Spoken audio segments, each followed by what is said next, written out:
figured out that we have got to cram a lot of life-saving learning in a few minutes. Are you with me so far? Yeah. Okay, thank you. So here's the situation. I want you to imagine, I'm a young basketball coach. Don't say a word. Imagine I'm a young basketball coach. You are my team. You talk about imagination. Just saying. You are my team, and I've had a lot of caffeine. Don't have to imagine that.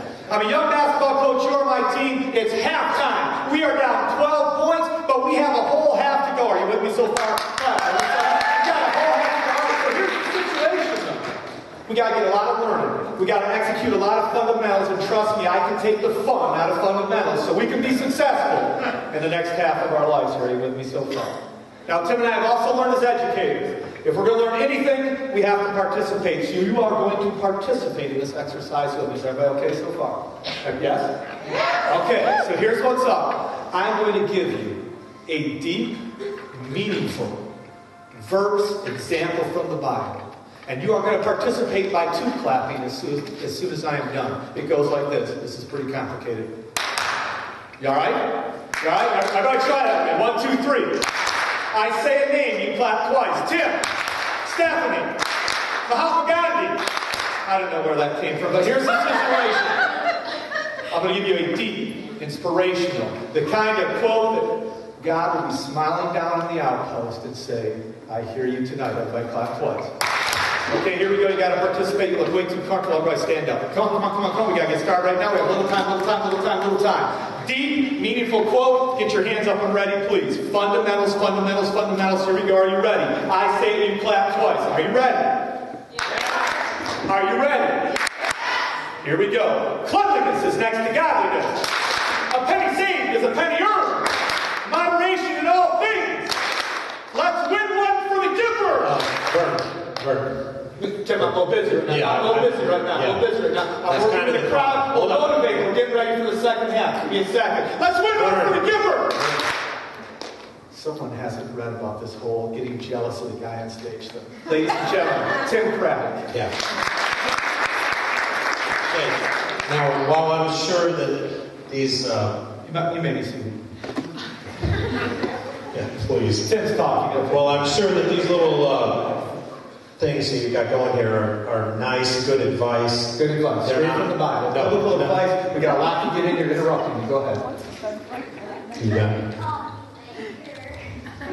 They're not from the Bible. Well, they are from the Bible. No. I've heard Christians say things like this all the time. My grandma said, cleanliness is next to godliness. And that's Amen. Absolutely. And being clean is very nice. And yeah, I'm glad you went home today and took a shower. But I didn't. That's all I'm going to say about that. But they're not from the Bible. They're from the Bible. No, they're not. These are quotes directly from the Bible. I see them on signs. I'm pretty sure the 700 from last night scrolled all these things. They are from the Bible. They are good advice. Good and advice. You might have read them on a billboard, maybe on a church sign, like some of these really nice signs. But they're not from the Bible. You might want to try reading the Bible instead of church signs. Not from the Bible. Not from the Bible? These are not from the No. Bible. You're telling me and our wonderful congregation, these are not from the Bible. Isn't that what I just said? All right. Well, I have been reading my Bible. I've been reading my Bible. Wonderful. I've got a couple others I think will work. Okay. Are you okay with me trying a couple others? All right, everybody ready to clap? Everybody got your hands up? Everybody ready? We got to motivate. We got to get ready. We got to take the fun out of fundamental. Here we go. Everybody ready? God helps those who help themselves. How about this? God works in mysterious ways.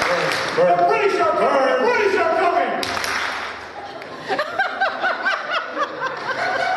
What? Are you American? The British are coming. It's in the Bible. Our whole country was built on the British are coming. You're not that good at history, even though that does fit into history. It's not from the Bible. Not from the Bible. No. You're telling me America was not founded on the Bible? The British are coming. No, not from the Bible. I can go to state with you guys, man. You get to the wrong state. Yeah, sure. So you're telling me this is not from the Bible? No. All these quotes I spent hours and hours looking up that said biblical quotes everybody should know so their life will be saved forever. Not from the Bible. Oh. Not from the Bible. Not from the Bible. Can I do one more? One, I think this fits. One more. Why not? Sure. The envy thing, the covet thing. He's not kidding. All right, here we go. You ready? Last one, clap with me. Last one, clap with me. Thou shalt not get a good friend in front of the congregation. Not from the Bible. I know. I didn't love that. Didn't clap it. Did you hear that? I apologize for Lots of. him. Hey, here's Tim's stuff. Actually, this little boy had another advice for him. Well, Uh-oh. let's hear it. When he said the tradition, what did you say? The Lord is coming. The Lord is coming. Amen. Well put, man. And with that, I'm pretty sure we're done. That's enough. All right. So, where do you go from there?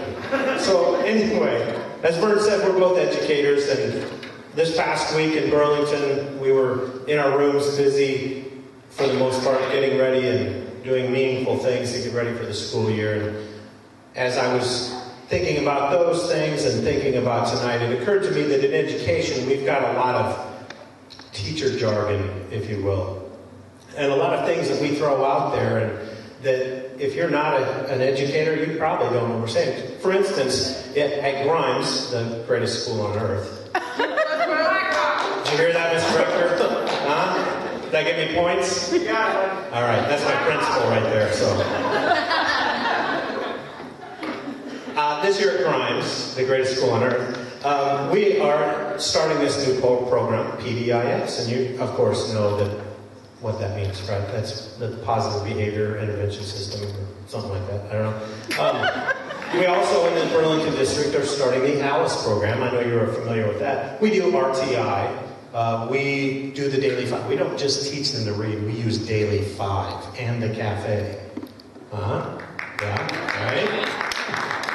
That's what I thought. We use Jolly Phonics, too, but that's for the primary, that's primary grade, so I don't get into that. We also practice the gradual release of responsibility. That sounds really important, doesn't it? We use the Singapore bar model in math, and I use in math the Fearsome 15. And so if you're not really following along with what I'm saying, I understand that. And I usually try to be careful as a teacher when talking to people who aren't teachers. But this week I actually was in a meeting with a teacher, and I threw out something, and she said, "Wait, what does that mean?" And I realized, whoops, I did it. I threw out one of my teacher thingies. And I think that sometimes as church people, we have the same tendency. We sometimes use church words. We throw out church phrases, things that are sometimes like on those signs. And if you're not, a church person, you might not know what in the world we're talking about. We throw around words like faith and grace and sanctification. We talk about communion. We talk about baptism. We talk about all these things, and yet we're not aware maybe that our audience is completely comprehending what we're saying. I came up with some I didn't come up with them, I found them, but some nice phrases that you might hear is like, when God ordains, He sustains.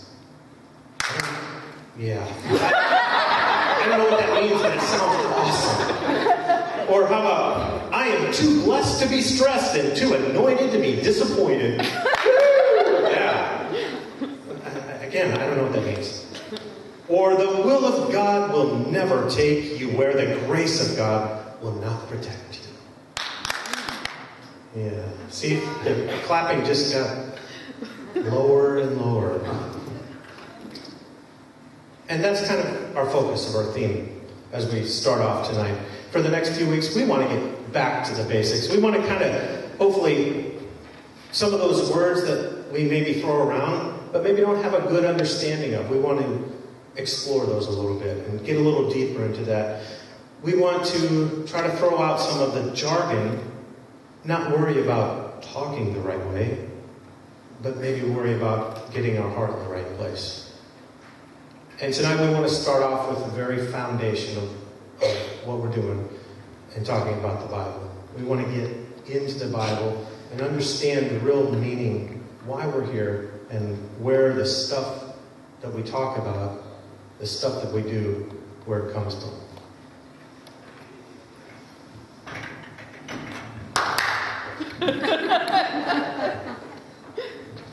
Many of you may know that early this summer I had a hip replacement. And it's my second hip replacement, and so I'm bionic on both sides, and in reality, probably my hips are worth more than I am. But as this happened and my healing progressed, about 2 weeks into my recovery, as you might guess, given the amount of caffeine I sometimes inhale, I was going a little bit stir-crazy. And my wife did a great job in trying to do things to keep me busy, so probably I didn't also drive her crazy.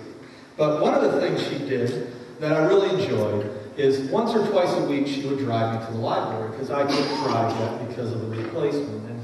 And we'd go to the library, and I'd get out with my walker, and I'd sprint to the door as she went and parked the car. Then after I got to the door, I'd sprint to my favorite section, as she may have gone to McDonald's or something, whatever happened.